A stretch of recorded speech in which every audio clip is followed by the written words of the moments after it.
brethren, be strong in the Most High, and in the power of his might. Put on the whole armor of Yah, that ye may be able to stand against the wiles of the devil. For we wrestle not against flesh and blood, but against principalities, against powers, against the rulers of the darkness of this world, against spiritual wickedness in high places.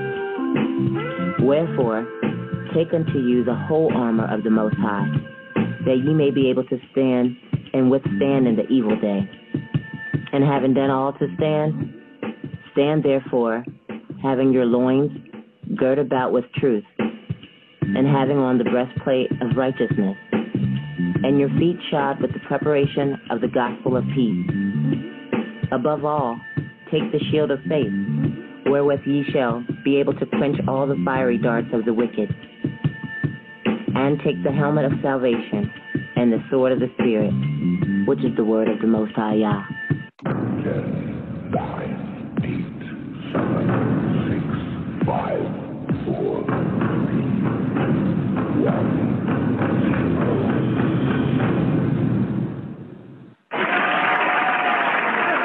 Shabbat Shalom and welcome to another Sword of the Spirit audio teaching. I'm your host, Prina, and today's 199 teaching is entitled Train Up a Child in a Way That He Should Go. Shabbat Shalom, sis. Shabbat Shalom, sis. How are you doing today? I'm doing well. I'm glad to be here. I'm glad to see another set-apart day. How are you? I'm doing great. As you stated, it is a blessing and an honor to be here on today. Many lay down but did not wake up, and so I do not take for granted that he breathed the breath of life in me once again. Yes. I need to tell of his glory and high esteem, and so I look forward to hearing today's teaching and to see what Yah has blessed you with. How are you doing today? All right. Well, without further ado, I'm going to get started. Okay. Okay, so this lesson is coming from Proverbs 22:6. Train up a child in a way that he should go, and when he is old, he will not depart from it. This lesson is for all parents, parents-to-be, grandparents that are seeking to raise up their children or grandchildren according to the ways of the Most High Yah. When you get the news of becoming a parent, I know for me, I had many anxieties. I had feelings of joy. I had overwhelmed feelings, stress, because the ultimate goal is you want to be an excellent parent. So today, we are not only going to thoroughly examine what it means to train up a child in a way that he should go, but also illustrate how this familiar scripture not only prepares but instructs parents on how to righteously raise up a child. In addition, we will also discuss the dangers of neglecting for training up a child in a way that he should go.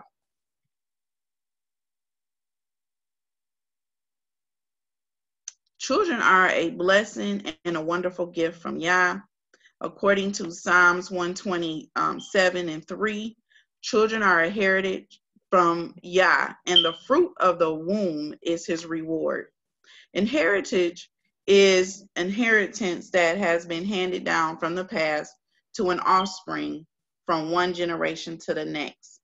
And an earthly example of that is Henry Ford. He is the founder of Ford Motor Company. When he died, he left his company to his descendants, and it went from one generation down to the next. Likewise, children are a heritage of Yah, and according to Genesis 1:28, Yah tells us to be fruitful and multiply. If you remember the story of Tamar and her husband when he passed away due to his wickedness, he did not have an offspring to carry his seed.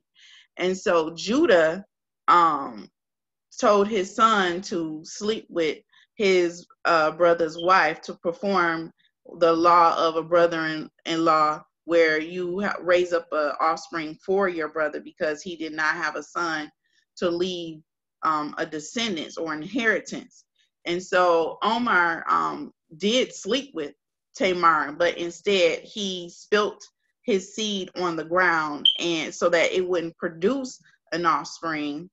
And so that angered Yah, and as a result of his the wickedness that he committed, death fell upon him, because we know that the wages of sin is death. And even with the men today, they're using this same pull-out method to fornicate. What they don't realize is that this is murder, because you are spilling life, the seed that Yah had told us to go be fruitful and multiply. And so that is no longer producing an offspring or leaving an inheritance for yourself.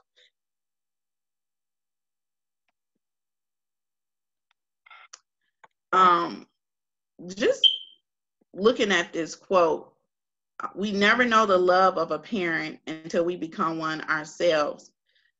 I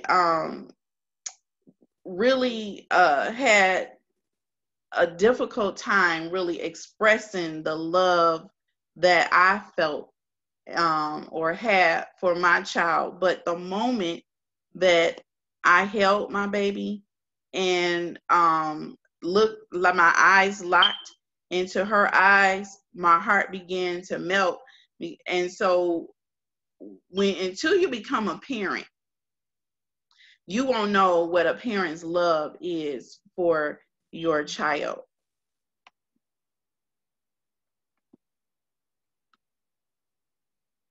And the love that I felt when I first locked eyes on my daughter, it took me to a place that I didn't even know that the love that I had for her was hidden, because some places in your heart, you don't know exist until you love a child, and that is true to that case.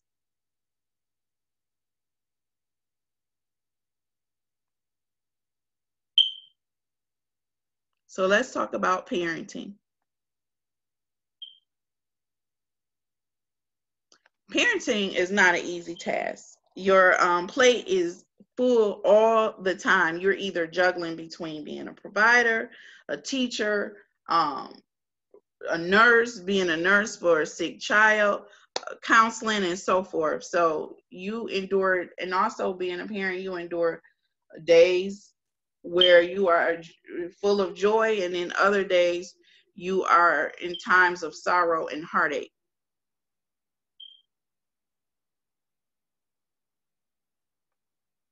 And so being a parent, you have your work cut out for you. No one promised that it would be easy, but watching your kids grow and becoming parents themselves is a well worth experience.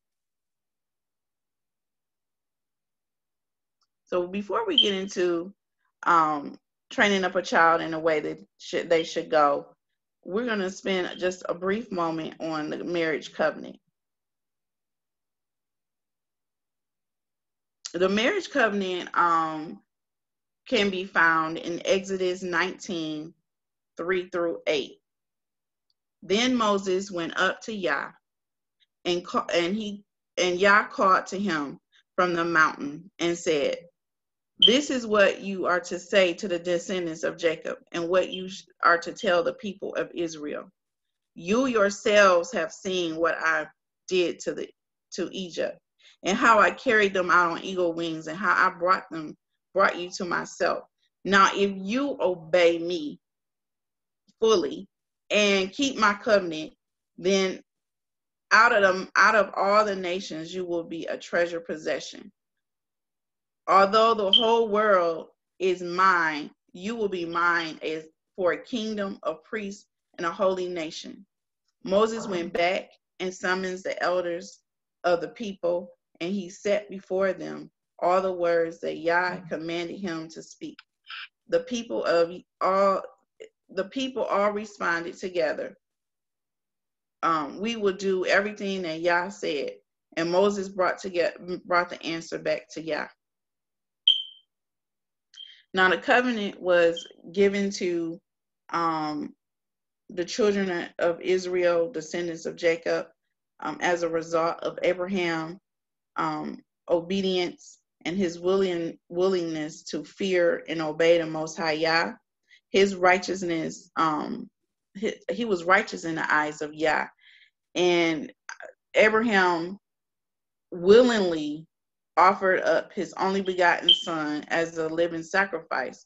And as a result of that, in Genesis 18 and 19, Yah chose him and his household for being righteous and doing justice as a promise to the covenant. For I have chosen him that he may command his children and his household after me to keep the way of Yah by doing righteousness and justice, so that Yah may bring to Abraham what he has promised. So Yah had promised Abraham a perpetual covenant to establish with him and his descendants after him as an everlasting covenant. Genesis 17 and 17 states, I will establish my covenant between me and you and your descendants after you and throughout their generations for an everlasting covenant, to be Yah to you and to your descendants after you. And so with the covenant came stipulations and conditions in order for you to, when you're serving the Most High Yah. So he had conditions and stipulations in regards to the marriage covenant. Just like a husband and a wife, we have when we say our vows and we make a covenant, we have stipulations on how we want to be treated and how we want to be respected and honored. Well, Yah has the same thing of how he wants us to fear him and love him with all our heart. And in Deuteronomy 30 and 19, he calls heaven and earth as a witness against them to set before them life and death, blessings and curses. So choose life so that you and your descendants may live. So again, the covenant that Yah made with the children of Israel came with much stipulations. It wasn't out of unconditional love. It was with conditions. And he told them to either choose life or death. Life is keeping his commandments. Death is breaking his commandments. Blessings comes as a part of keeping his commandments, and curses is comes as a result or a punishment for breaking his Torah. So he gave them an option. You either gonna serve me by choosing life, blessings, or you're gonna disobey me and receive the penalty of death. And so the children of Israel did not keep the commandments. They were stiff-necked, and so as a result, Yah told Abraham previous that he was going to send his descendants to a strange land that they did not know for 400 years. And as of recent, you know that the so-called African American just had in the news that our 400 years was up. And so we are the descendants that were cursed and sent over here to Americas because we failed to keep the commandments that Yah has given to us. And as a result, those sins that our forefathers commit, our parents, and then including ourselves if we have children, they fall on your children to the third and fourth generation that hates Yah. And we come to Exodus 34, 6 through 7.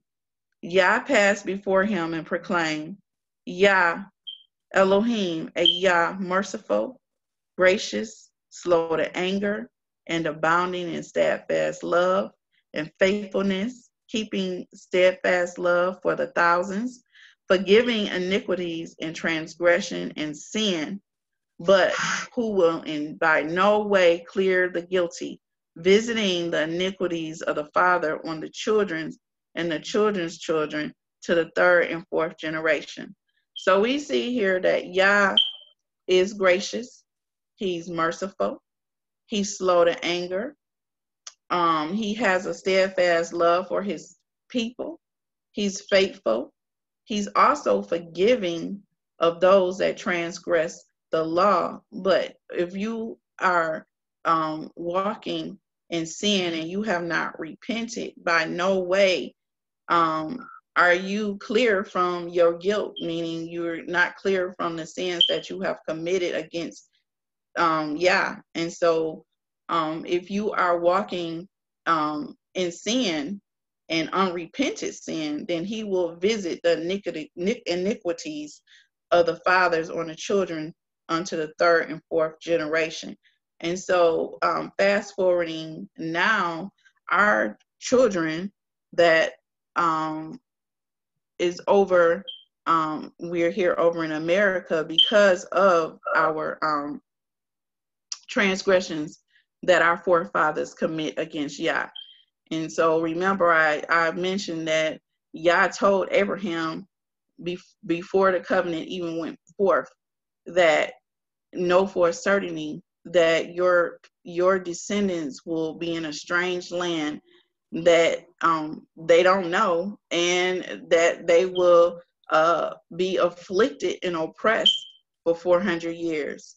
So fast forwarding, the so-called African American children are suffering the curses that not only our forefathers passed on to their generation, but the perpetual cycle of being habitual sinners passed on down to our children. And so we see that our children are hanging out on corners and joining gangs, buck wild on the net, like an antelope in the net.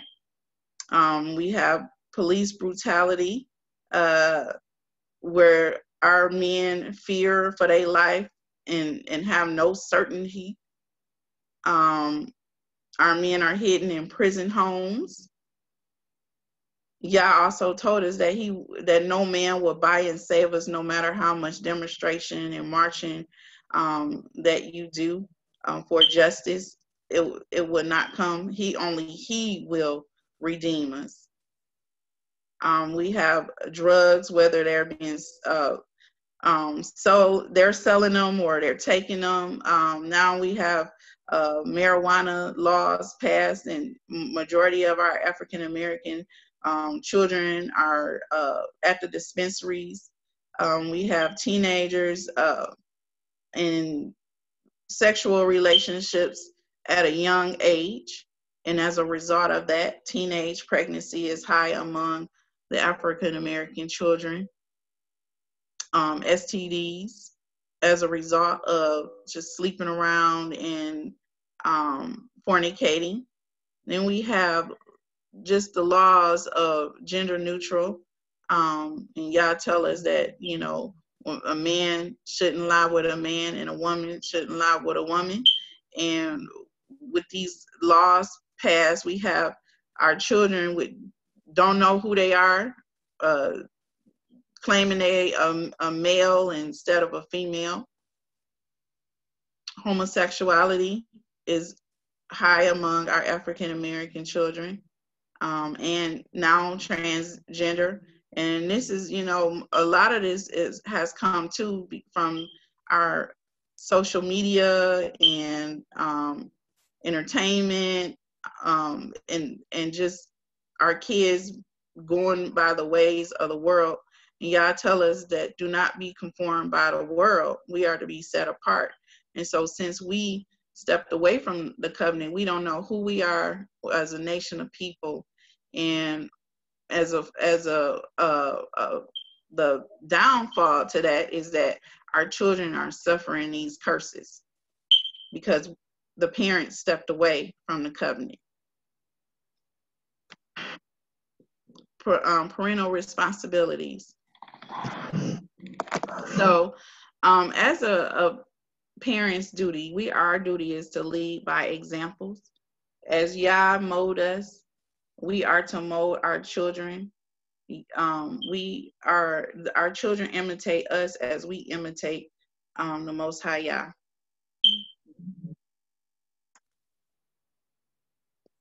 So what is a duty? A duty is just an obligation. It's a responsibility. Also, it's your obedience. A duty is also a command, and it's an order, it's instruction. And we know that Yah's Torah is teaching and his instructions on the ways of how to serve him and what he requires of his children. A command is also a commandment. It's a directive. It tells you the specifics of how you are supposed to do a specific thing, such as Yah commanded his people to train up their child in the way that they should go, and when he is old, he will not depart from it. And so he's given specific instructions on how to keep your children on a narrow path. These are some other versions to Proverbs 22:6. Teach a child to choose the right path, and when he is older, he will remain on it. So when you're rearing your children and you're guiding them, you are the first example. And I used to hear, well, don't do as I do, just do as I say. But as parents, we, and especially those who are trying to raise their children in the ways of Yah, you have to use Yah's Torah step-by-step instructions on how to train up a child in the way that he should go, so that when he becomes an adult and he goes out into the world, he knows how to still remain on the path that you started him on. He that reproves a boy concerning the beginning of his way, even when he becomes old, he will not turn away from it. So again, just correcting them and starting them off on their way keeps them from, when they get older, from turning away from the ways of the Most High Yah. We're going to do a quick word study. So Blue Letter Bible and Strong Hebrews 2569, or train up, means to train. And training is just basically molding, and you're rearing, you're guiding, you're teaching, you're disciplining. Narrow, train up means to narrow, to set or impose limit. And so a lot of our children, the reason why we see the plight of the African American and ourselves, is because our parents did not set limit. They did not impose laws or follow the laws and the commandments of the Most High Yah. And to initiate, that means to instruct, to start out, to teach. Discipline. When you're disciplining, there are many ways of discipline. One is educating. Another is control. That means to set limits and boundaries, so that if you tell your child not to go across the street without you in present, then, and he goes across the street and he doesn't know how to look both ways, then and the car is coming at full force and hits him, then you have not set that that boundary or control. So you have to have boundaries for your children. You also, at times, you need to reproof or to rebuke when your kids are out of line and not following the rules that you have set. Say you told your child no cell phone after 10 o'clock, and if he on the phone at 10:06 and you come and find him and you just say get off the phone, and you did not reprimand him for his actions, then the next time he's going to do it again. Dedicate is just set apart, just being set apart. It's your devotion, your offer. Yah tell us that he is set apart, and so we should be set apart. We're going to look at strong Hebrews 18:70 for way. Way is just the journey, your path, that or the direction that you are on. It's your course of life. It also deals with your behavior and the way that you mold and you pattern your rearing, and so children imitate what you set before them.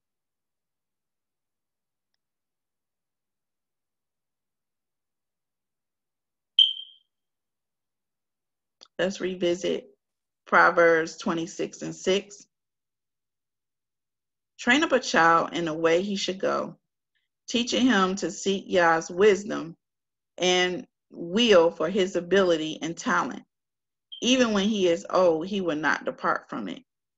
So we see here that when you train up your child and you teach him to seek Yah's wisdom and his will for his ability and talents, you are giving him a barometer of how to when he goes out in the world, when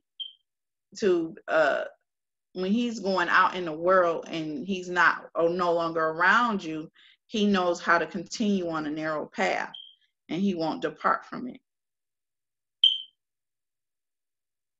Dedicate your children to Yah and point them in the way that they should go.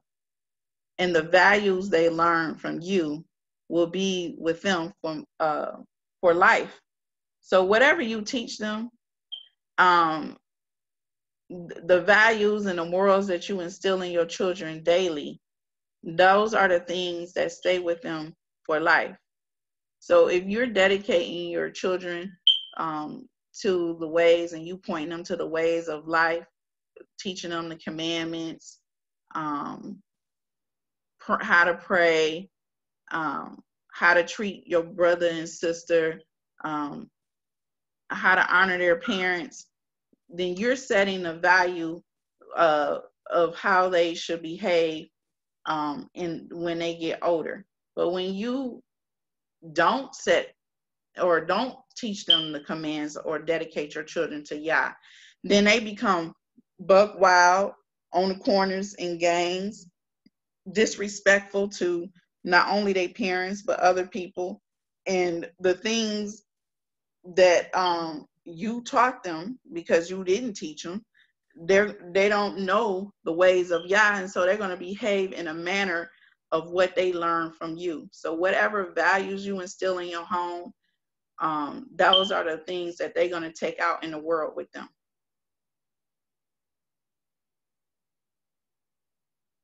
So what does it look like to train up a child?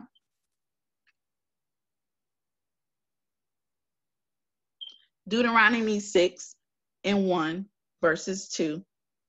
These are the commandments and the statutes and ordinance that Yah, your Elohim, have instructed me to teach you. So Moses is telling those that are there that Yah had commanded him to teach Israel, those that accepted the covenant, the commandments and statutes and ordinance, to follow in the land that you are about to enter. So he had to teach them these commandments and statutes and ordinance before they reached the land that Yah had promised Abraham that he would give to his seed. Verse 2, so that your children and your children, so that you and your children and your grandchildren may fear Yah all the days of your lives by keeping all of his statutes and commandments that I give you, so that your days may be long or prolonged. And so we see here that Moses was given a command, and he taught the children of Israel before they went over to the land to possess how to keep Yah's commandments, statutes, and ordinance. And it was for his instruction to teach them was so that they can not only fear Yah, but so that their children and their grandchildren may fear him all the days of their lives, and they will keep his statutes and commandments that he gave them, so that their life may be prolonged on the earth. Verse 4, Hear, O Israel, Yah our Elohim, Yah is one, and you shall love Yah your Elohim with all your heart, with all your soul, and all your strength, with all your strength. Yah has commanded the children of Israel not only to fear him, but to love him with all their heart, their mind, and their soul and strength. And the way that you do that is by keeping his commandments, his statutes, and his ordinance as he required, not taking away and not adding to it. Continuing on, verse 6, these words I am commanding you today. These words I am commanding you today are to be upon your heart. You shall teach them diligently to your children. So Yah is commanding parents. This is a command.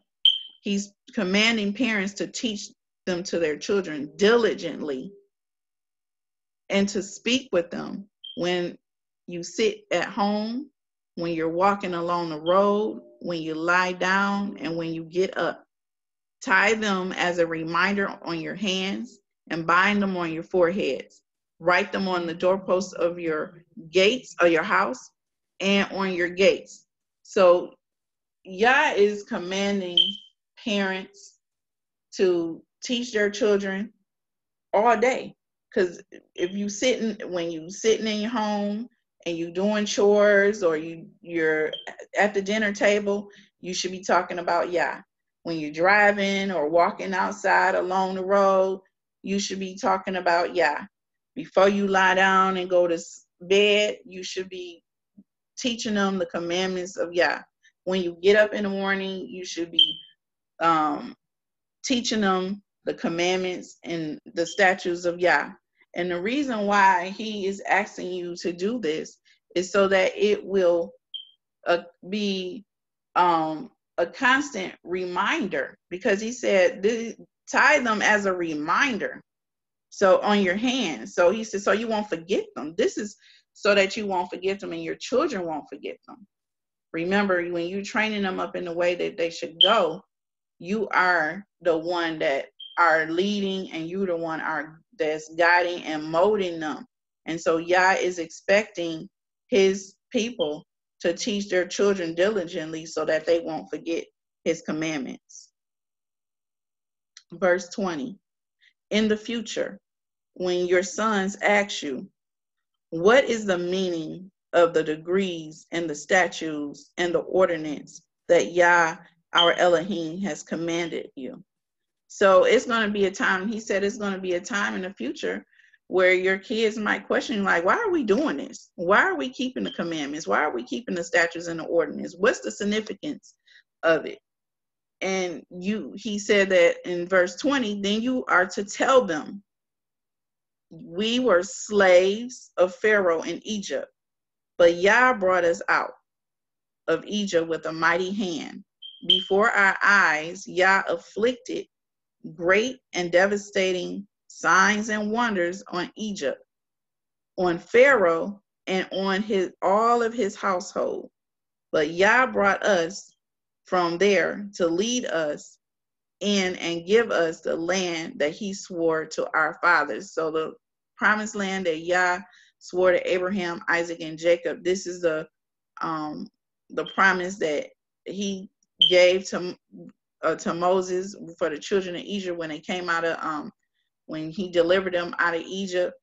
And so he's commanding them to teach these to their children. And then when they ask of the account, like, why are we doing this? Don't just brush it off.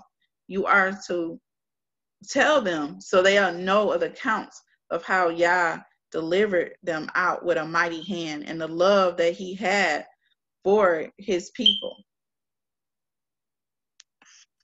Verse 24.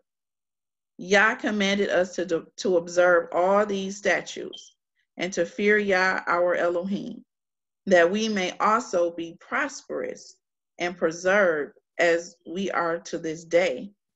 And if we are careful to observe every one of these commandments before Yah our Elohim, just as he has commanded us, then that will be our righteousness.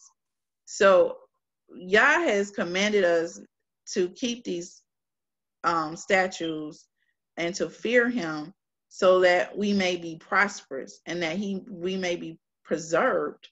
That means saved.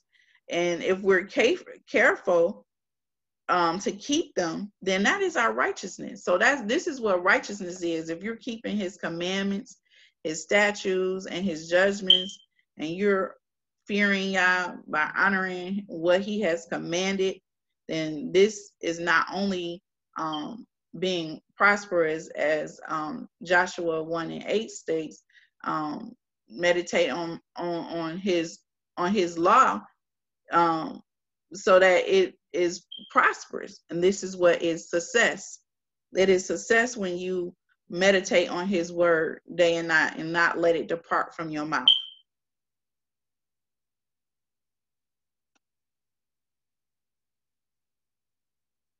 A precept, Deuteronomy 11, verse 18 through 20. Fix these words of mine in your heart and mine. Tie them as a reminder on your hand. Bind them on your forehead. Teach them to your children. Speak about them when you sit at home, when you walk along the road, when you lie down, when you get up. Write them on your doorposts of your house and on your gates, so that as long as the heavens are above the earth, your days and those of your children may be multiplied in the land that Yah swore to give to your fathers. And so we see here that, again, from Deuteronomy, the previous 6, that we are supposed to teach them to our children, whether they're sitting in the house, on a road, when they're lying down, when they're getting up. And the key thing is here, as long as heaven and earth is still above the earth, then we should not be not teaching it, because we know that heaven and earth is still present, it's still here. If you look out just outside.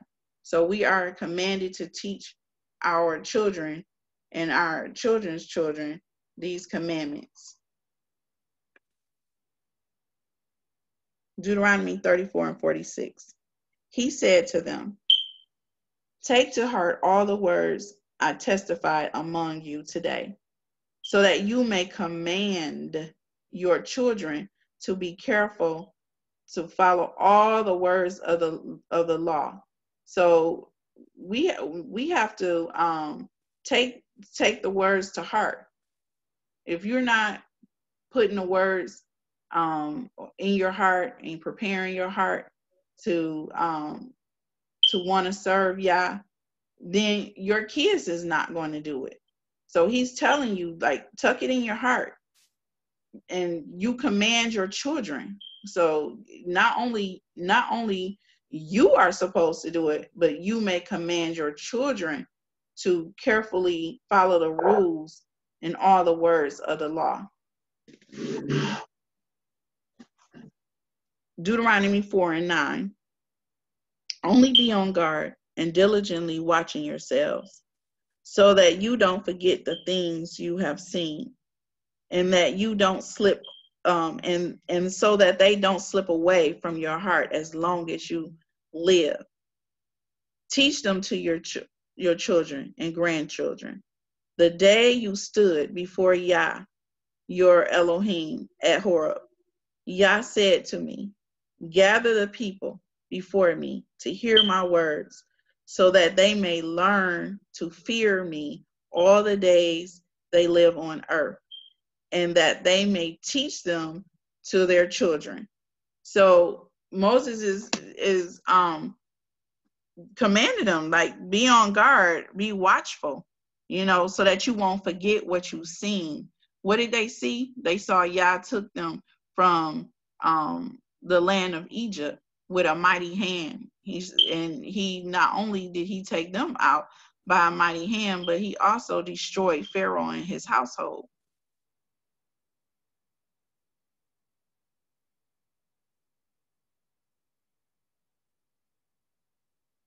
So we're going to get into a biblical examples. Exodus 10:1-10.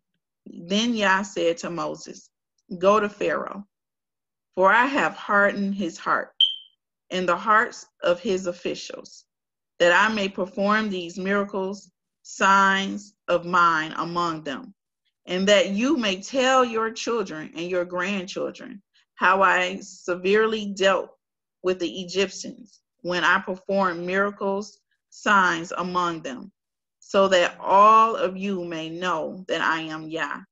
So Yah commanded Moses to go to Pharaoh and perform these signs and miracles, so that you can tell your children and grandchildren on how Yah brought the children of Egypt with the children of Israel out with a mighty hand.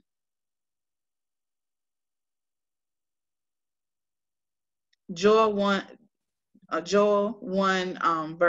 verses 1-4. This is the word of Yah that came to Joel, son of Pethuel. Hear this, O elders, and give ear, all who dwell in the land.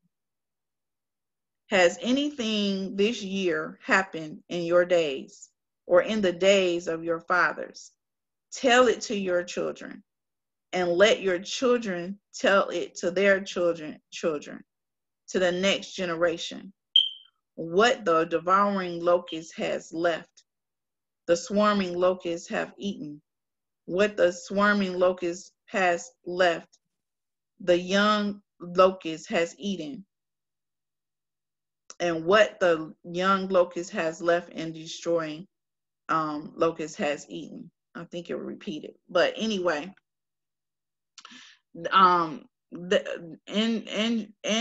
Joel was sent because they had committed a great sin they transgressed against Yah, and Yah caused the locusts to destroy everything. And so he's telling Joel that you need to tell these to your children, and so that your children can be able to tell it to their children, so that they don't forget the wrath that Yah has sent on the people in this city. And just like with the Egyptians, Yah is telling them, like, these are the accounts that you need to remember, that you need to tell your children of not only how I brought them out with a mighty hand, but also what I can do when you don't follow the commandments and the statutes and the ordinance, that sin will fall on you. But those that hate him, that means that you're not keeping his commandments. So he's visiting the iniquities down to the third and fourth generation.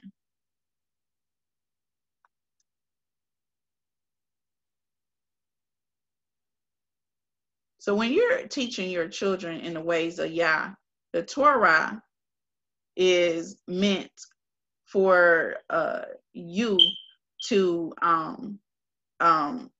not only for direction and instruction, but it's also examples in there for correction and for salvation. And his commandments and his teachings and instructions is what guide us and to keep us on a narrow path. And when we astray, when we go to the left or to the right, then we are set for the broad road, which leadeth to destruction. And so when you're walking diligently and you're training up your child, you want to make sure that you are teaching them the commandments and the statutes and the things that Yah has done to not only show his mighty hand, but the wrath that can fall upon you for being disobedient. It's most important to teach them his commandments on how to not only worship him, but how we are to treat our brethren and how we are to interact with our brethren.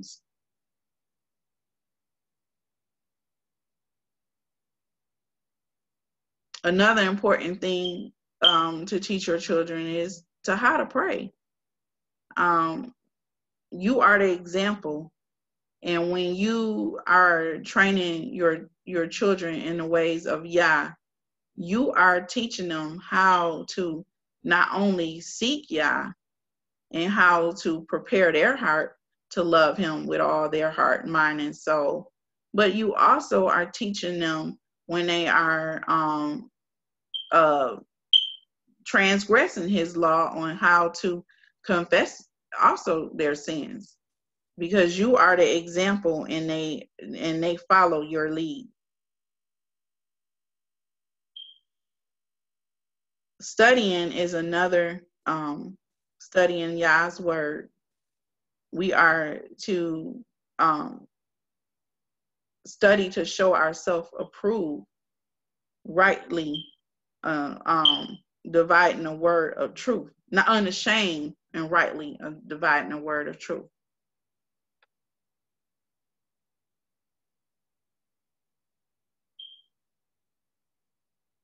And when you are keeping his commandments and your children are asking you, like, what is it to be successful?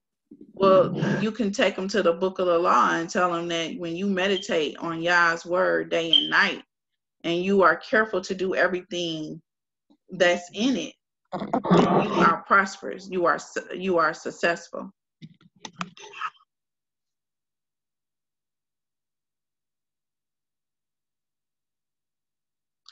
In some point in your parenting, kids get off track, and sometimes they don't obey or follow the way that you have set in your house.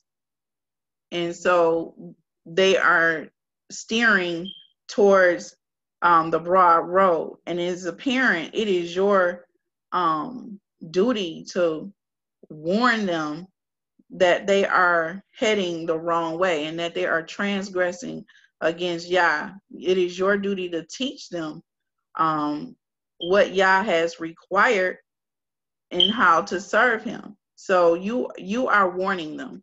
You are the watchman over your children. And when they're heading in the wrong direction, you take them to the scriptures and you show them where they are falling short. And you teach them not only how to repent, but you teach them how to stay on the narrow path when they are going astray. So you have to lead by example, and you have to give them examples in from scriptures.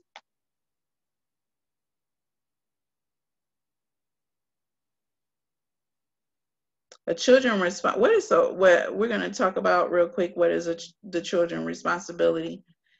And when you're training up a child the way they should go, you are showing them that they have to honor you. For Yah says that if you honor your parents, that your days may be prolonged on earth. And so Exodus 20:12 reads, honor your mother and father, that your days may be prolonged in the land, which Yah your Elohim gives you. A precept to that, children, obey your parents and Yah, for this is right. Honor your children and mother. Honor your mother and father, which is the first commandment with promise, that it may be well with you and you may live long on earth. So when you honoring your parents and whether your mother or father or grandparents, your days will be long if you are honoring them. So honoring means just whatever they have commanded you to do, you do. Honor your mother and father as Yah your Elohim has commanded you, so the days may be long and that it may go well with you in the land Yah your Elohim is giving you.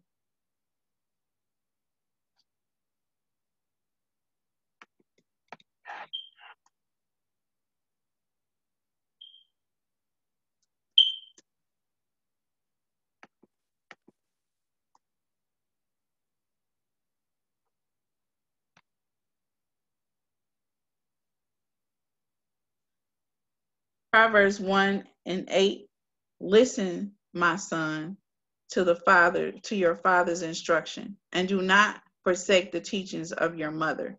So it is our responsibility to not only instruct and teach them, but also to teach them that when you are disobeying your parents, then you are breaking or transgressing the laws of Yah, and then it has consequences. Children, be obedient to your children, be obedient to your parents in all things, for this is well pleasing with Yah. So when you are obedient and you're honoring your mother, Yah is well pleased with you.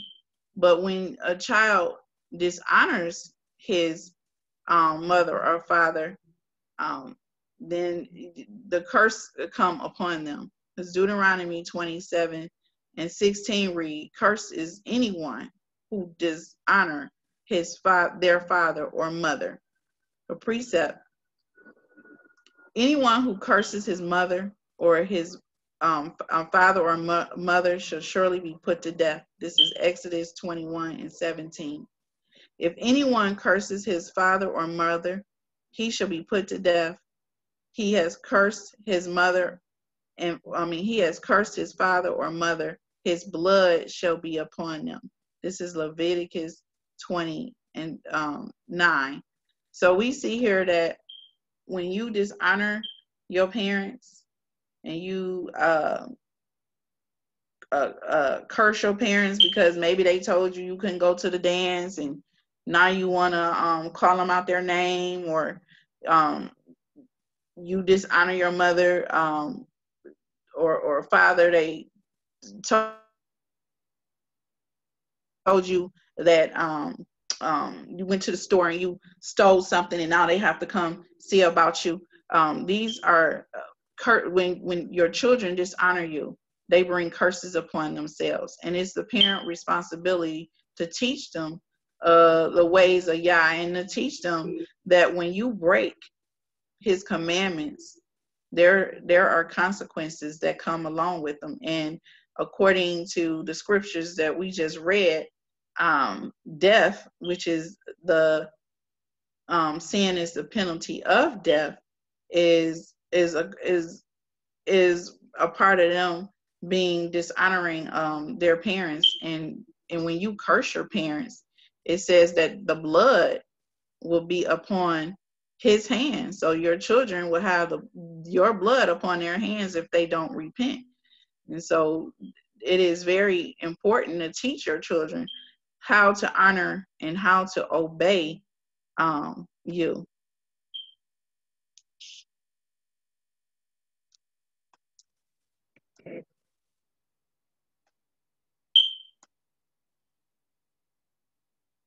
How are parents supposed to treat their children?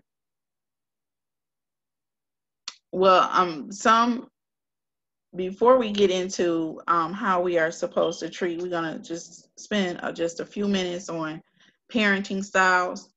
Some parents are authoritarian. That means they are boss, strict, use harsh words and forms of discipline. And then you have some parents that are permissive, meaning that they trying to be a friend. So they don't really set rules or boundaries. Anything goes.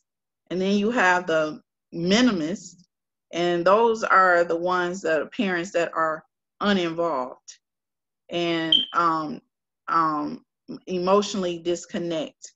And then you have the teacher or the authoritative, and they are the ones that are nurturing affection. They set boundaries, discipline through guidance, and they have open communication. This is one form that when you're raising up a child, that you should mimic. Of course, you should not only discipline through guidance, but sometimes is warranted that you correct by a spanking. So sometimes parents fit either one of the four quadrants, or they fit in just two or three. But in all, when you are raising up a child in the ways of Yah, you must not only be nurturing, but you have to have affection and show affection and set boundaries by telling them what your expectations are. And you are disciplining through guidance. And when you have open communication, you are taking them. If you tell them something, you are showing them in scriptures why. Like when Yah told the children of Israel, he said when they were in Moses was performing went to Egypt to perform when Yah was performing miracles with Moses, and he told him, he said, tell them to your children and your children's children, so that they know. So you have to have open communication with your children, and letting them know the ways that Yah require us to raise them up.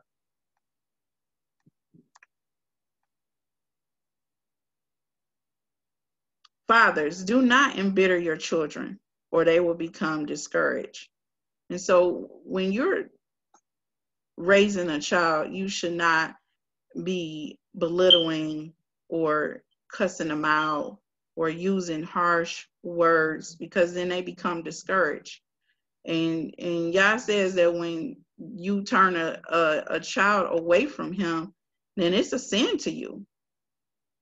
Father, do not provoke your children to anger by the way you treat them. Rather, bring them up with discipline and instructions that comes from Yah. So again, we are not to curse at them and use harsh language. And some parents think beatings are just a way to keep them on task. But when you're using harsh words and you're just abusing a child, you're provoking them to anger by the way you treat them. And you are, Yah is telling you that when you discipline them instead, when you're disciplining them, instruct them from Yah. So you taking them to the scriptures. You're taking them what thus Yah says. And then if they fail to do that, then you are warranted to discipline. Fathers, do not provoke, and this is another version to Ephesians 4:6. Fathers, do not provoke your children to anger. Do not aspirate them to the point of resentment with demands that are trivial or unreasonable or humiliating or abusive, nor by showing favoritism or indifference to any of them, but bring them up tenderly with loving kindness and in the discipline and instructions of Yah. So when fathers and mothers, because now, a lot of the homes that, are raised by single parents and some fathers, but when you are, how you are to treat your children, you are not to, one, provoke them to a point of resentment, where they hate you or they have strong anguish, because you treated them unreasonably or you humiliated them by calling them out their name or telling them they're not going to be anything, or I wish you wasn't here, you act just like your father, just berating them and bringing them below. So you are not to also, if you have other children, you're not supposed to show favoritism or indifference to any of them. You have to be a respecter of of person.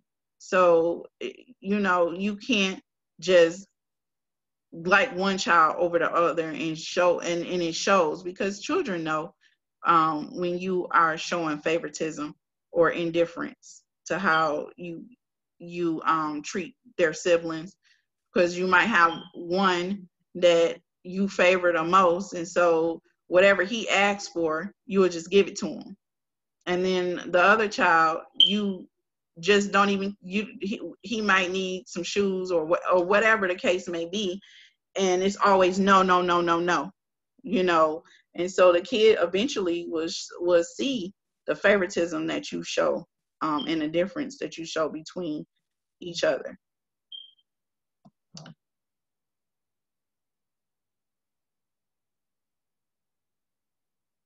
So even children makes himself known by his acts, by whether his conduct is pure or upright. So your disposition shows, in your mannerism. So we're now getting ready to discuss sparing the rod versus disciplining, and what's the difference. Again, discipline, you are cultivating, you're educating, you're setting boundaries, you're reproving, you're rebuking, or you're correcting. No discipline seems pleasant at the time, but painful. Later on, however, it produces a harvest of righteousness and peace for those who have been trained by it. So as a parent, it's times that you have to really take the belt out and whoop they behind, and the kid is just devastated that they got a whooping, but that whooping will later on call to their remembrance, if they're not stiff-necked, produce righteousness.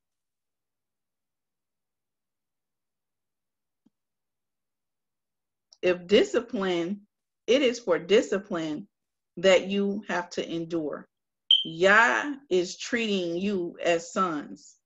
For what son is there for whom his father does not discipline?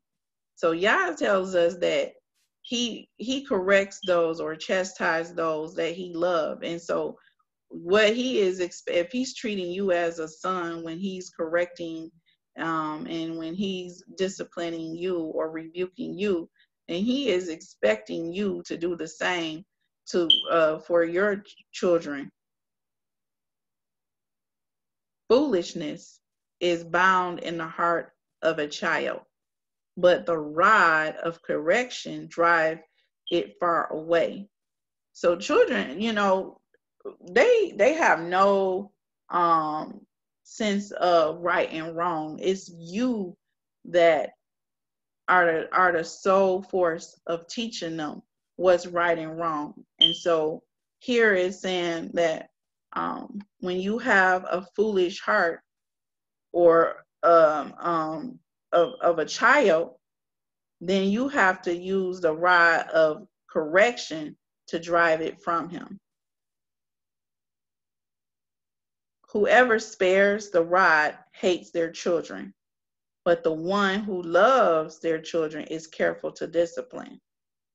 So Yah chastises those that he loves, and he requires us to chastise our children the same. And so when you spare the rod, you are showing your children that you hate them. And even though it may not seem as that, but when they go out in public, they become a disgrace and a shame, and shaming you and people looking at them like, who is they parent and what have they been taught? So you have to spare. You can't spare the rod. You have to correct and discipline, but you do it with tender lovingness and kindness, and you take them to the word as Yah required. If you don't correct your children, you don't love them. If you love them, you will be quick to discipline them. So you're not going to just, you see a car coming down the street and is full force and your kid running out, you ain't going to just not yell out to them and tell them to stop. So it's the same way when you see your kids stealing in the store and you don't correct them, well, then that behavior becomes habitual, and next thing you know, you got children going to jail for stealing. So if you don't correct the behavior quickly, means immediately when it occurs, and not let it linger or say, oh, okay, this time don't do it the next time, then you're sparing the rod. You're not showing them that you love them. Do not withhold discipline from your child. If you strike him with a rod, he will not die. So sometimes it's warranted for spankings to happen, but it's they're not going to die. If you're not physically abusing them, they are not going to die. And in fact, when we read in Hebrews, it says that it causes them to become, have righteousness. Discipline your child while it's still hope. Avoiding it can be deadly. So while your children are still teachable and moldable, you are to train them up in the way they should go, so that in the near future, it won't become a demise to them where they are either their life is taken, or they in jail, or they are dead, as it says. Correct your children before it's too late. If you don't punish them, trouble will come their way. And we see this all the time, especially in the school system, when kids come disrespecting the teachers and the staff. It's because that the parents did not correct them or that behavior, and as time and years and months go on, that that behavior gets out of control, and then now they are um, um, not only a thorn in your side, but they are looked at as the children of the corn, and because you waited too late to punish them or to discipline them. Discipline your child when there is still hope. This is another version. Do not be the one responsible for his death. So when you don't train up your child in the way they should go, and they go out and now they are either committing crimes such as murder or stealing or uh, fornicating or whatever the case may be, and they die in their sins, then the blood will be on your hands, because as a parent, you were supposed to warn, you were supposed to guide, you were supposed to instruct. Strike him with a rod, and he will deliver his soul from hell or Shiloh. So again, like I said, it sometimes is warranted for a spanking. But when you are spanking your children and you are correcting them, it's saying that you will deliver his soul from sin, from hell. I mean, the rod or reproof give wisdom. So Yah's word gives wisdom, but a child left to himself brings shame to his mother.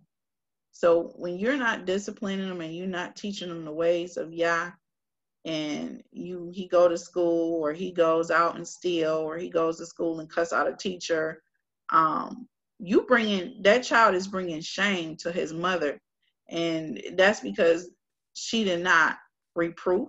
That means correct the behavior quickly before it got to be too late, or she spared that rod, and she did not, after so many times you tell your child what, I said, take out the trash, or I said, take your clothes off when you come home and do your homework, and time after time they don't do it, then at some point they disobeyed you, and so sometimes a spanking is warranted. But when you constantly let it slide, or you don't discipline them quickly, then shame comes about to their mothers.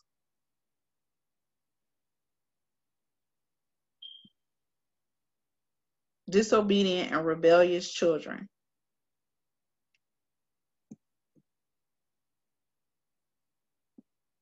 So when you have disobedient and rebellious children, that is one that is stiff-necked, that refuse, no matter how much instruction, no matter how much spanking, no matter what you say or do, this child refuses to listen to you. And according to Matthew 10:3, anyone who loves their father or mother, 10:37, I'm sorry. Anyone who loves their mother or father more than me is not worthy of me. Anyone who loves their son or daughter more than me is not worthy of they are not worthy of me. So you can't put your kids before the Most High Yah. We are required to put Yah first, and a lot of times when we put our kids before Yah, a lot of the times you are teaching them that how not to love Yah with all your heart, all your soul, and all your mind, and you are showing them through the discipline that You just showing them that how not to serve Yah. Behold, to obey is better than sacrifice, for rebellion is a sin of witchcraft, and stubbornness is as iniquity and idolatry. So when you have a rebellious child or a disobedient child, this is witchcraft and it is a sin, and stubbornness is as iniquity, which is sin, lawlessness, and as well and idolatry. If you know what to do is right, and if you know what to do is right, you will not be accepted. But if you refuse to do what is right, sin is crouching at your door. So if you know you have a rebellious children and you're not dealing with it, and you know they out stealing, you know they out fornicating, you know they out partying, like it's their best life, and you accept it and you don't do anything about it, and sin is crouching at your door.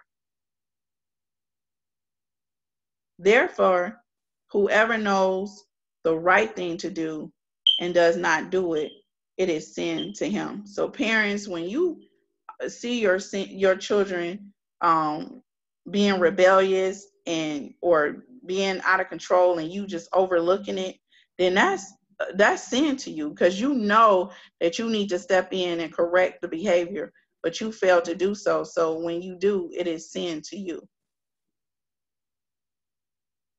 And this is what sin is: whoever commits sin transgress also the law, for sin is transgression of the law.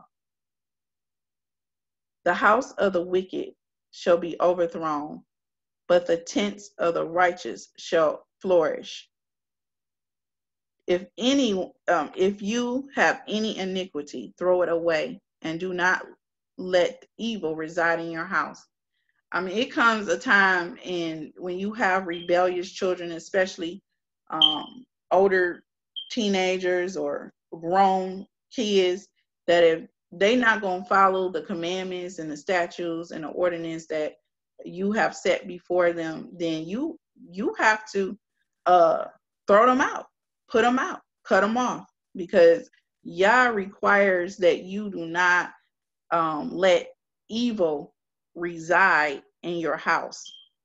And when you fail to discipline your children the way Yah has required, then you are being rebellious, then you are sacrificing, then you are committing a sin of witchcraft, you're being stubborn as well, and iniquity has fallen upon you, and you are committing adultery. I mean, not adultery, idolatry. If you return to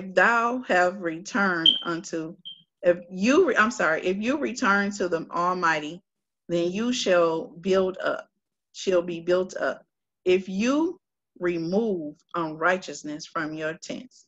So if you choose to live a lifestyle that is following the ways of the Most High Yah, his commandments, his teaching, and his instructions, then whoever lives or reside in your house must be following those same rules and commandments and statutes. If not, you need to remove them from the house. And sometimes this is a hard pill to swallow, that parents don't want to kick their kids out, but you're causing sin to not only fall upon you, but fall upon your children down to the third and fourth generation, because you fail to obey what Yah's command has told you. He will deliver even one who is not innocent, and rescue them through the cleanness of your hands. So sometimes when you have to let your kids go because they have fallen off into idolatry, rebellious, then if you put them out and you do as Yah required, and you go before him in prayer, and your hands are clean, then his word said that he would even deliver the one that is not innocent just from the cleanness of your hands.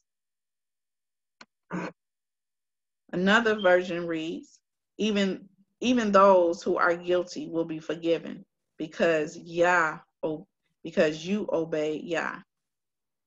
So your obedience and the cleanness of your hands saves those that are guilty, and they will be forgiven. So we're going to move to the parable of the prodigal son.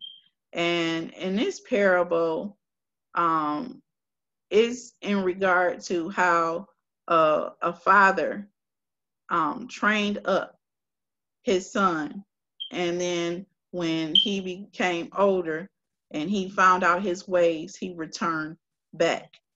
So we're going to read Luke 15, verse 13 through 19. After a few days, the younger son got everything together and journeyed to a distant country. So I'm backing up a little bit. So the young son went to his father because he was older, and he said, I want all of my inheritance. And so his father divided his inheritance between him and his other son.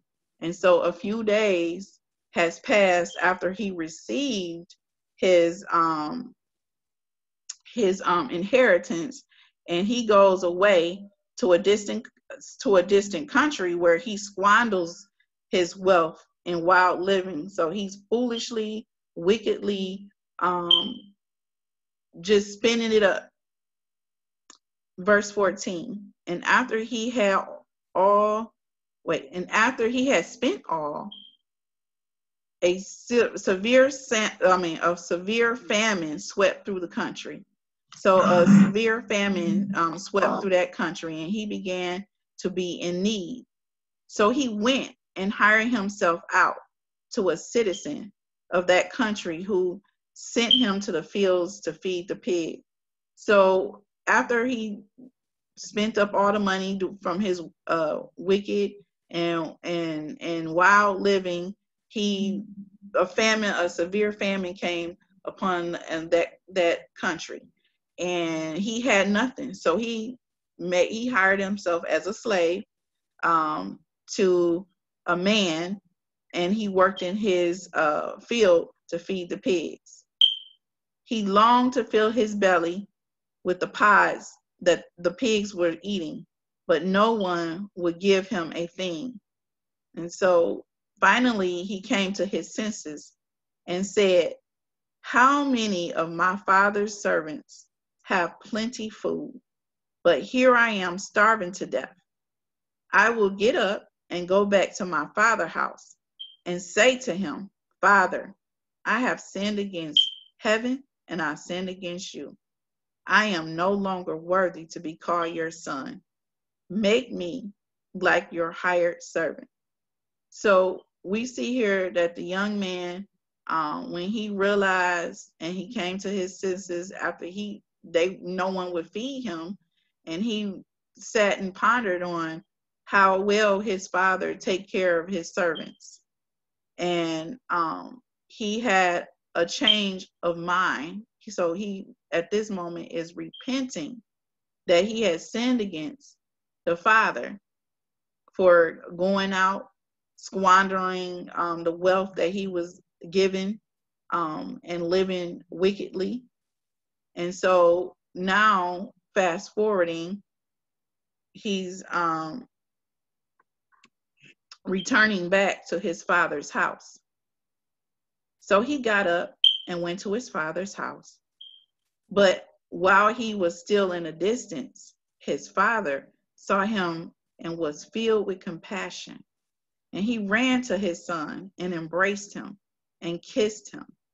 The son declared, Father, I have sinned against you and I have sinned against heaven and against you. I am no longer worthy to be your son.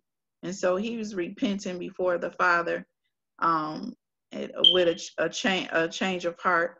But the father said to his servants, quickly, Bring the best robe and put it on him. Put a ring on his finger and sandals on his feet. Bring the fattened calf and kill it. Let us feast and celebrate. For this son of mine was dead and is alive again. He was lost and is found. And so they began to celebrate. And so we see here that when you are in sin, you are considered dead because the wages of sin is death. And when you are keeping the commandments and the statutes and ordinance of the Most High, you are alive. That's why Yah said in Deuteronomy 30 and 19, choose this day, blessings or curses, life or death. Before I said it before you, and heaven and earth is a witness against you. And so out of his change of heart, repenting, and his father forgave him. And this shows an example of what happens when you train up a child in the way that he should go, that when he is older, that he did depart, but that the road that the commandments and the statutes that his father instilled in him as he was young, he pondered back on, and so that caused him to turn back to the ways that his father had instructed him.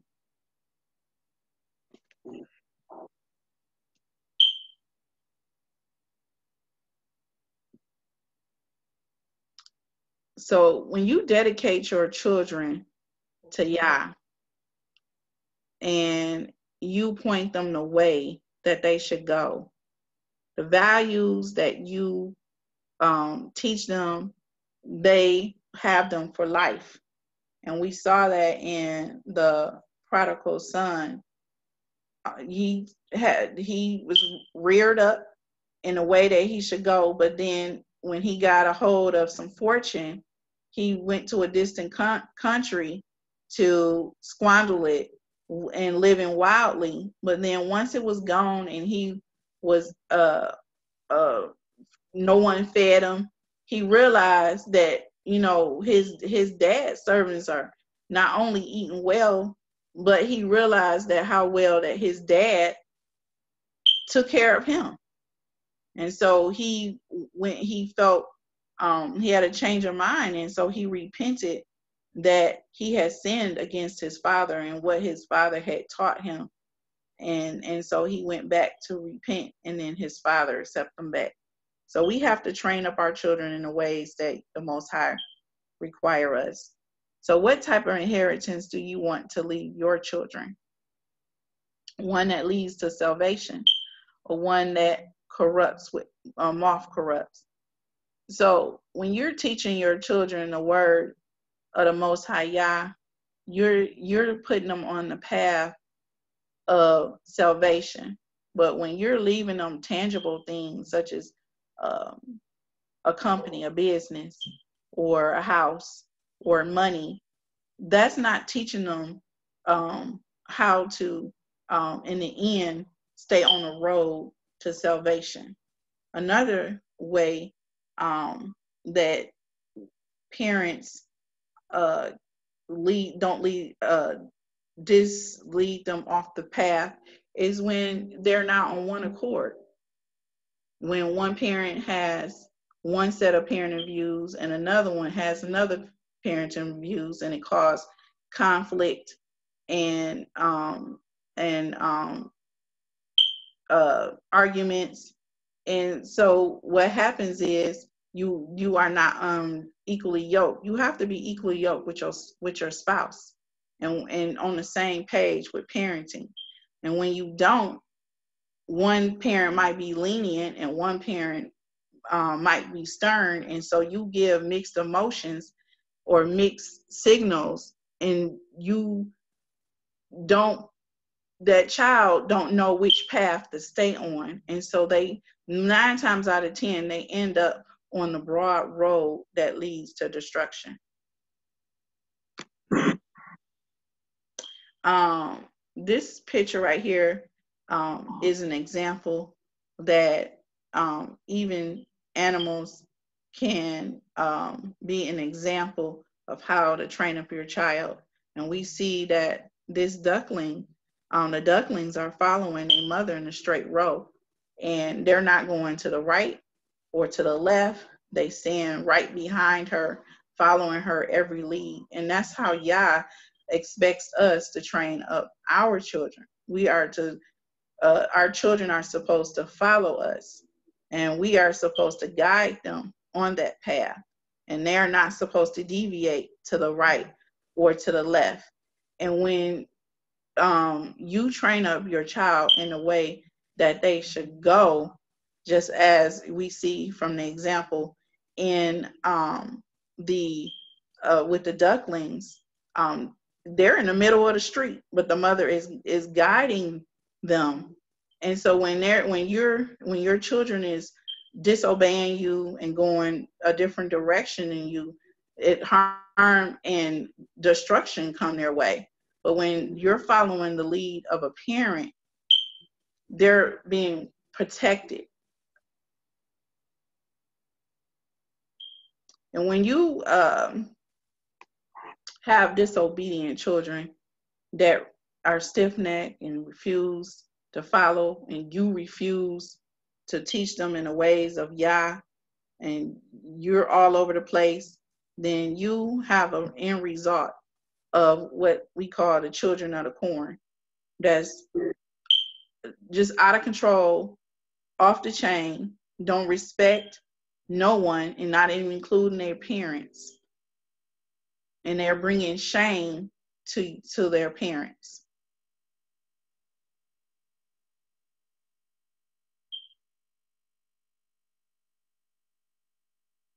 Parents, you are a shepherd.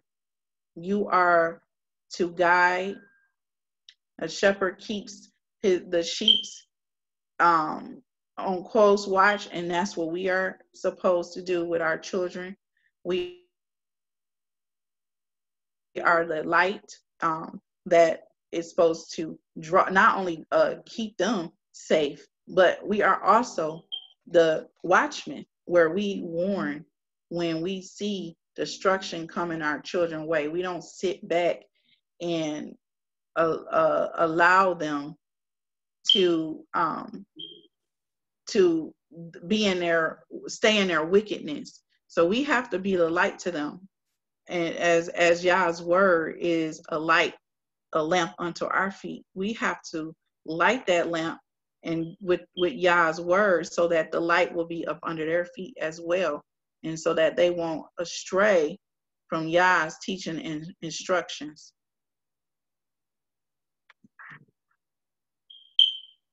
Ezekiel 33:6 reads, "But if the watchman sees the sword coming and does not blow the trumpet, so that the people are not warned, the sword comes and takes one of them away. That person is taken away in his iniquity, but his blood will be required of the watchman." So we are our children's overseer. And when you see them in harm's way, or breaking Yah's commandments and statutes and judgments, and you don't warn them and they die in their sins, now the blood is going to be on your hand.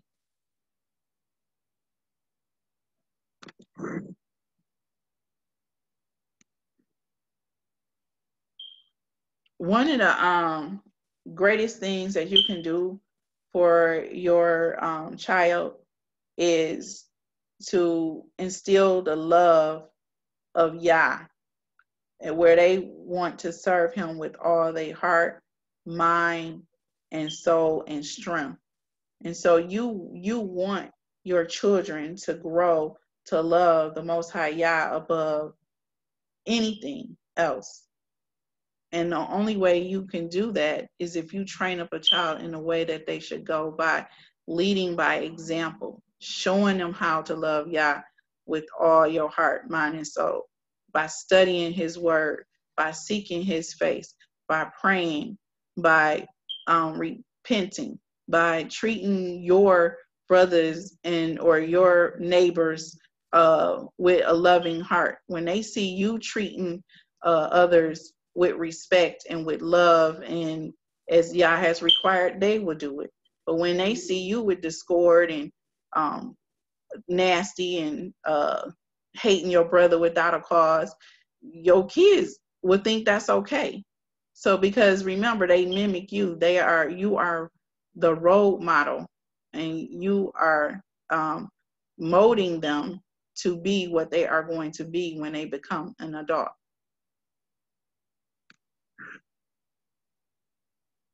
Thanks for joining us. Shabbat Shalom. Shabbat Shalom. So I'm bringing myself in because I know it's normally the other way around. So the teaching well put together. Love the scriptures. You gave a lot of pointers to parents as far as beginning with the covenant and how this with the children of Israel, how the oaths that we took, our forefathers took, how just before we even get into how to train them, but just going into the oath that our forefathers, bringing us back into remembrance of what we committed ourselves to and how we ended up here in America, and just making the connection to the curses of Deuteronomy 28, bringing some explanation and and some answers to the conditions of our people and why we're suffering the way we're suffering, and why our children are ashamed. Many of our children, unfortunately, and we're just being honest, they're ashamed. Many of our children are ashamed to the community. That's why he said that you are a shaking of a head to the people. When I think about many of our Black men and boys walking around with their underwear showing, pants down to the knees. I was in line. I'm driving and I'm waiting, and I see this young teenager. He looked like he could have been 18, 19, maybe young, 20 years old. I'm telling you, his pants were at his knees. Wow. And he had a belt on. And I'm like, what is the purpose of having a belt around your neck? Yeah, it's that far down. Like, my son is looking at, he's like, Mommy, what is, I said, this is an example of what you should not do. Yes. He has on pants, might as well take them off. Yes, and see how you and the belt was tight at his knees. And I'm like, are you kidding me? And I tell my son, this is not how you dress. Underwear showing. I think he saw me pointing, and he pulled his pants up, and then he's walking with his legs spread so wide because he can't keep his pants up. And I'm like, we haven't trained our children just the way, because we're in education, the way our children. And I had another teacher of another nation that said their country, their children appreciate. Yeah. Having education, because they have to be educated on the floor in the dirt. They don't have the cement. They don't have carpet. They don't have nice schools like this. They don't have it. And she said it was just a shame and deplorable. And I was agreeing. The way that our children, she said, they don't act like this. They would get beat. She said they have respect for their parents, and they do not behave this way. And to see our children, and there was a video, and I wish I could have brought it up. You could have showed it, but there was a man, and he was a Black man, and he was giving a speech at a high school, and there was some kids that were being unruly, being disrespectful, in the audience talking, and he stopped everything he was doing, and he schooled them.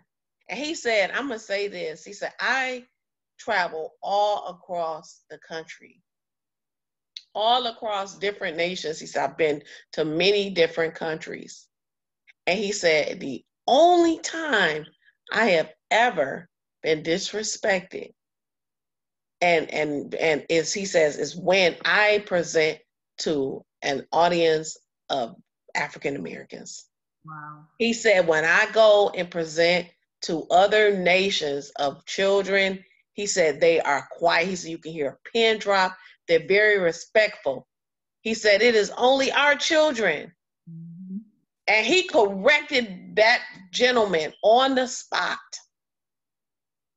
Our children are ashamed, many of our children. Mm-hmm. We see the disrespect every day in our schools. I don't care what school I've ever been at. Our children are the ones that are disrespectful. Not to say in other nations there aren't, but primarily when you go into our school, this is the reason why teachers don't want to teach. Yeah. That's why they want to leave the field. That's why schools, universities, and colleges are closing, because no one is no longer going into education. Mm-hmm. Mm-hmm. They don't And want, they're begging people. Not, wow. you don't even have to have a degree. Yeah.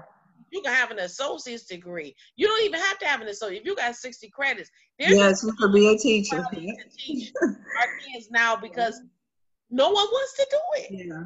Yeah. This is the reason why. Our people, we got to stop blaming the white man. Mm-hmm. We have to take responsibility. We do not train our children up in the ways of Yah. Our children are ashamed to other nations. That's why they move away when we move into their neighborhoods. Mm-hmm. We don't teach our children. We tell our children, you don't have to listen to that teacher. Yes. You have to do what they tell them to do. We had a parent this week coming in cursing down the halls and everything. That's against the law. We could have sent her straight, called the police, and had her sent to jail. Yeah. We don't teach her, and then she come in with her head looking like something she slept in pajamas and stuff. This is all wrong. Yeah. Our people are, he said the whole head is sick. Israel, we're not right. Stop blaming the white man when you're not right. Yeah. Give them a reason to accuse. We are a shaking of the head among the people. We are. I do get embarrassed when a lot of our people coming into the schools with blue hair and pink hair and green hair and blonde hair and just not caring how we look, How we talk. how we don't care. We don't care. We tell our children to be disobedient. They don't have to listen to authority. Okay, they're going to listen to somebody, or they're going to be in two places: jail or under the ground. And then that's when you have these parents crying out at these candlelight visuals because they didn't act quickly to discipline. No. You know, they waited until they was in the ground, and now you crying, and you know your son wasn't right. Because I'm gonna give an example. One year I had I worked at a school, and I had a Stratus. I don't know if you remember that I had a Stratus. And so I'm at work. I come out, all the cars on the lot except for mine. Well, on 29th day, they find my car, and I was mad because, you know, the 30th day they cancel it out. Yes. So I'm end up in court, and the judge, because I filed for restitution, you know, and so the judge, he asked the mama, how did you let your son drive a car that had punched out locks with a screwdriver for 29 days? Mm-hmm.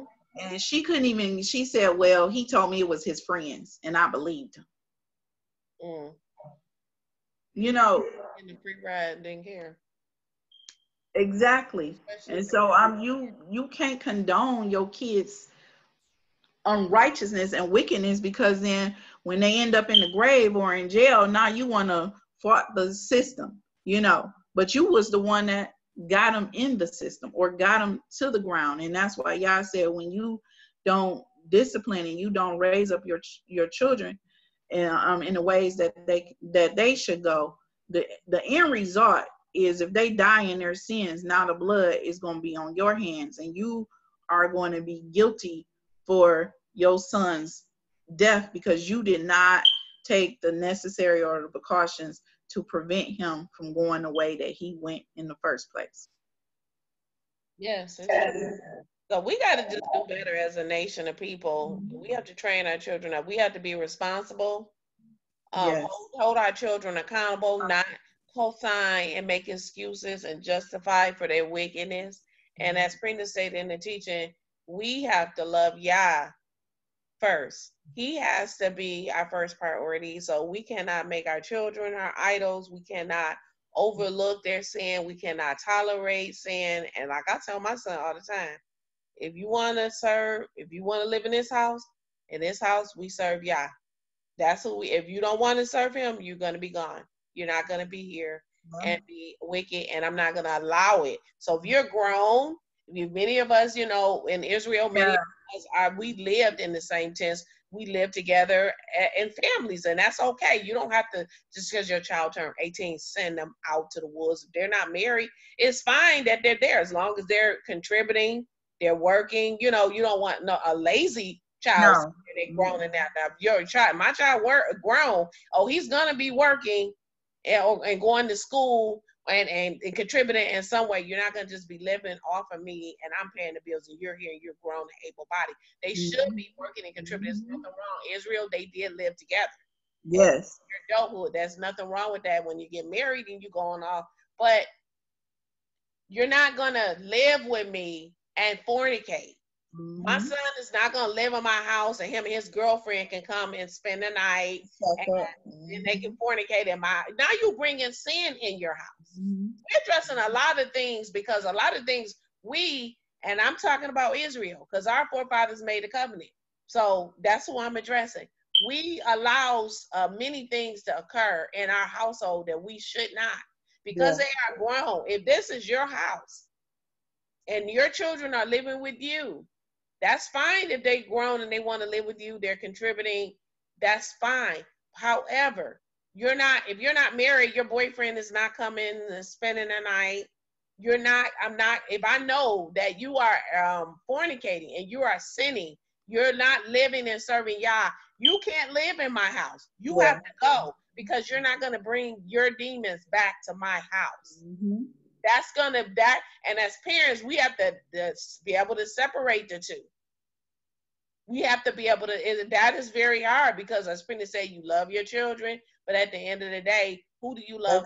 You gotta. I'm not going to allow my child, my son, to live, and now he's not old enough to be engaging in no activity because he's only in the 8th grade. But what I'm saying is, when he gets older, if he decides, okay, I'm having sex, and I know he's having sex outside of marriage, he's not living in my house.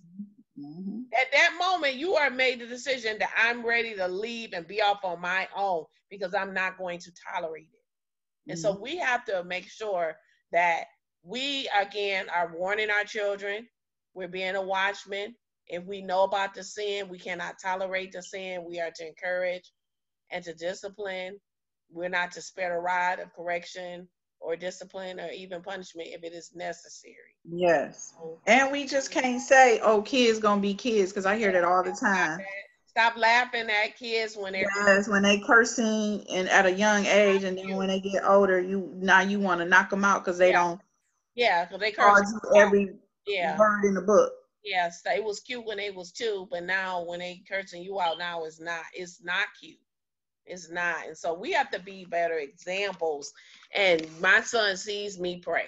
My son sees me studying the word. He see how many hours I sit at the table and I'm studying. I got all my books and the Bible. And he sees this every day. I've never cursed at my son. Not one time. Not once. And he's 13 years old. He'll be 14 just coming up this year. I've never used profanity at my son. He's never heard me use profanity. I don't do it because and even if you're an adult, we're not supposed to be using that. But we have to be the example. We can't tell our kids, oh, do as I do and not what I say, or don't do as I do what I do and do what I say. No, you have to be the example. Whoever used that, they need to that's something you quoting from the world, because that's not what the scriptures say. Be the example.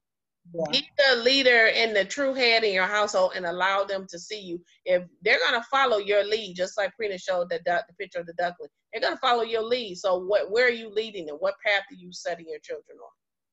They're following you and they're watching you. Even when you think they're not watching you, they're watching. and they're listening. So we have to be careful the words that we speak and our behavior. So yeah, I'm gonna allow you to lead us out so that we can. Okay. So I'm reading from First Chronicles 29, verse 10 through 13 and 18. And David blessed Yah before the eyes of all the congregation. And David said, Blessed are you, O Yah, the power of Israel, our Father forever and ever. To you, O Yah, be the greatness and the power and the high esteem and the victory and the majesty. For all in the heavens and the earth belongs to you. O Yah, yours is the kingdom, and you lift up yourself to all as head. And the riches and the honor come before you, and you rule over all. And in your hand is power and might, and it is in your hand to make great and to give strength to all.